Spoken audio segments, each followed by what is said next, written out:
তারপর তারপর একটা শারীরিক উপস্থিতি, ওই পচা কালো হাত, এবং শেষে আসে শ্রুতিগত ভয়, একটা খসখসে গলার আওয়াজ। এই ক্রমটা পাঠককে ধীরে ধীরে ভয়ের গভীরে এমনভাবে নিয়ে যায় যে সে আর বেরোতে পারে না।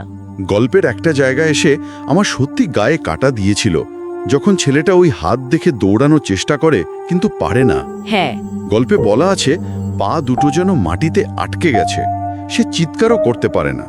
নিজের শরীর যখন নিজের কথা শোনে না, এর চেয়ে অসহায় আর কি হতে পারে? এই পক্ষাঘাতের অনুভূতিটা খুব গুরুত্বপূর্ণ।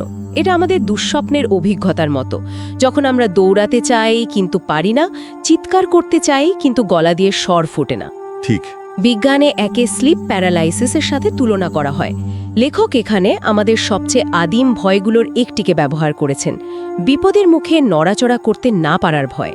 আর সেই পক্ষাঘাতগ্রস্ত অবস্থাতেই সে